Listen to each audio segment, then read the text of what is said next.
It's the Doublewide Dudes.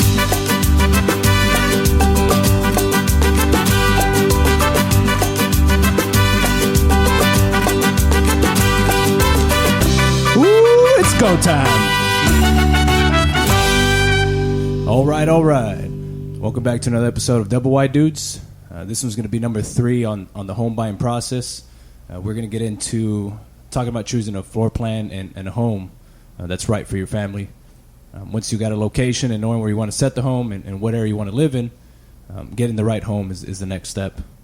But speaking on that, Leroy's got his party this weekend. Yeah. It's basically the final straw and the whole shebang to show his whole family, and we're going to have his daughter's graduation party out there. Yeah, it's a big deal, and I know they got almost 50-plus people showing up, so definitely appreciate everybody that's been following this process on Facebook, Instagram, and YouTube.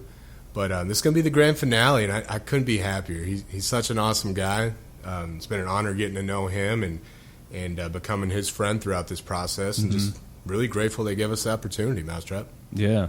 And on that note, when people decide to do the same thing Leroy's family did and get into a manufactured home, first step is knowing where to put it, and next one is going to be choosing the right floor plan.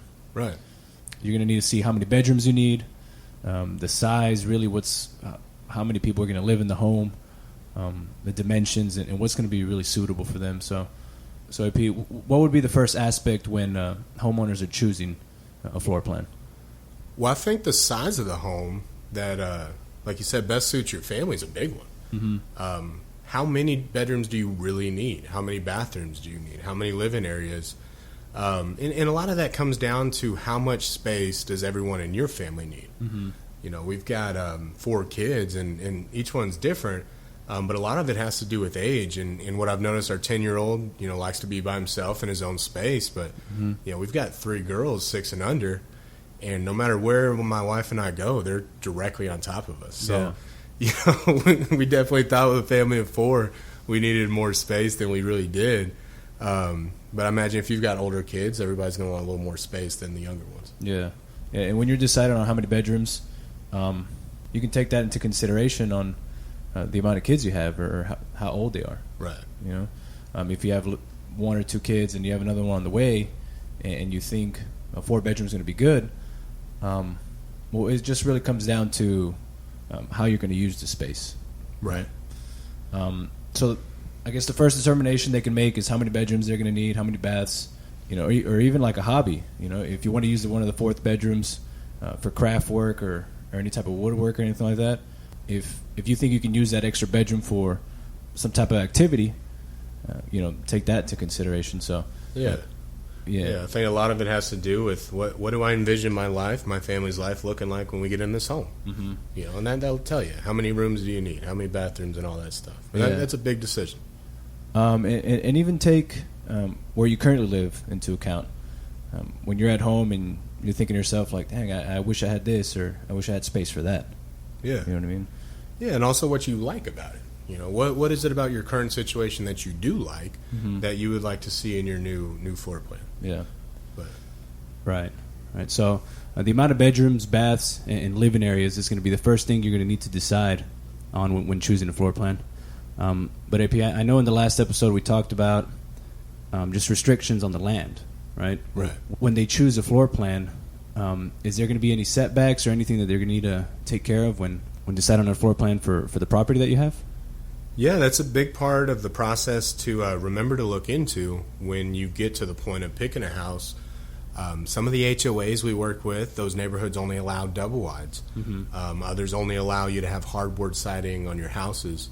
And setbacks, what that is a part of the land that is designated for utilities, for power lines, for water lines, and things like that. So just because you're looking at a piece of property that's 100 by 50 doesn't mean you have that full 100 by 50 to put a house on. For the home. Right. Yeah. Right. And again, like we talked about on that last episode, Mousetrap, talking to your county development office will get you all those answers. Okay. So that sounds like it can be a little confusing, AP. Like, say I'm a customer that just inherited some land or just purchased a piece of property. Is there an easy way to go about that? Yeah. there are companies out there that provide these services as part of the home buying process, Okay. And certainly something we offer. But not everyone that listens to this podcast is going to go through a company like Broston Mobile Homes. So, we definitely want to make sure people know what to look out for. And really calling the county development office. This may sound like a lot and sound very confusing, but a couple phone calls, and it's really a lot easier than you may think. Yeah, you're definitely going to want the professionals to guide you in the right direction. Okay, so we have the amount of bedrooms picked out, the amount of baths, the square footage that you think you may need. Now that you know that the floor plan you fell in love with can go on your land after doing that small research, what's next? I mean, what do you need a plan for? Well, part of it is accounting for not just who's going to move in, but also what you're planning on moving into your house, right? Sometimes we come across customers that inherited a dining table or a desk from a great-grandparent, and they don't want to part with that. And it's important to make sure that any furniture you're bringing in or you plan on buying is accounted for in the floor plan you picked out as well. Okay, so just the furniture that's going to go into the house. Right.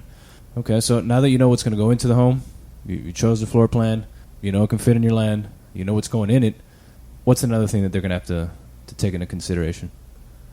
Well, I think a big part of picking that perfect floor plan is making sure that floor plan fits your budget as well. We spent a lot of time, Mousetrap, talking about not biting off more than you can chew, and if you've got a certain monthly payment in your mind that you're comfortable with, and your gut is telling you not to go above that, well, let's make sure that floor plan fits inside that budget, right? Yeah, it's a big one. Yeah, it is. And on the same token, keep in mind that you're going to be here for a while. So if you're really wanting that second living room and, you're maybe looking at an extra $4,000 or $5,000, well, in the grand scheme of things, we're talking $40 to $50 extra a month. So, it's just finding that happy medium between your family's wants, your needs, and the reality of financing. Yeah, I mean, you can fall in love with a floor plan that kind of fits the first three things that we covered, but if it's $200, $300, $400 over your budget, then you're going to need to reconsider all those options. Right. So above all that, I would say this is going to be the most important part of it. Right? Yeah. This is financing, budget. You and I have spent a ton of time talking about it, and we'll continue to talk about it, Mousetrap. This is, like you said, the most important part of the buying process. Yeah, and just take in consideration what you're comfortable paying. I mean, if you're renting and you're paying $1,000 and you want to keep it around that, well, just set that as your budget. Is there anything else that homeowners need to look into when kind of choosing a floor plan? Well, I think a big thing to watch out for in the middle of the buying process is making sure you're making the decision on your perfect floor plan really based on the layout of the home and not the finishes. And what I mean by that, if you're going to dealerships and dealerships over here, you're going to see a lot of fancy high-end finishings. And a lot of these homes are decked out with gorgeous-looking furniture, and they're designed on purpose to look amazing. I mean, we do the same thing too, right? In our office, we got some nice furniture to make it look good. Right. But what you don't want to do as a customer is pick a home just because you like that fancy tile backsplash in the kitchen, or just because you saw some fancy countertops, because all of that can be added to your perfect floor plan. Once you get a floor plan, it's pretty hard and very expensive to move walls and do all this kind of crazy stuff. But little finishing touches like backsplash, countertops, cabinets, even paint. Or appliances. Yeah. All that's fairly easy to add on down the road as your budget allows. And Jason, my brother, actually just wrote an awesome blog we published a couple days ago on Facebook and on our website too.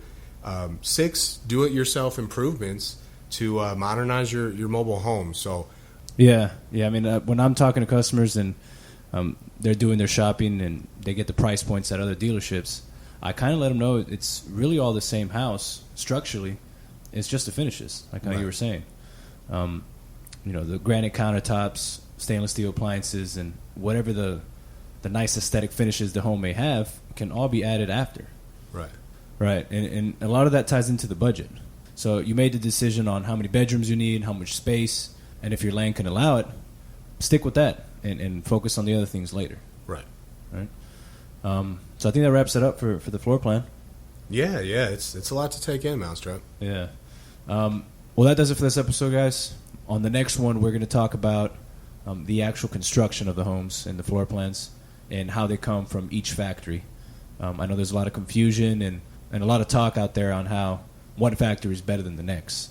But tune into the next episode where we're going to cover just that and give you guys every piece of information you guys will need to know what home and floor plan you guys can choose. Thanks again, and we'll talk to you on the next one.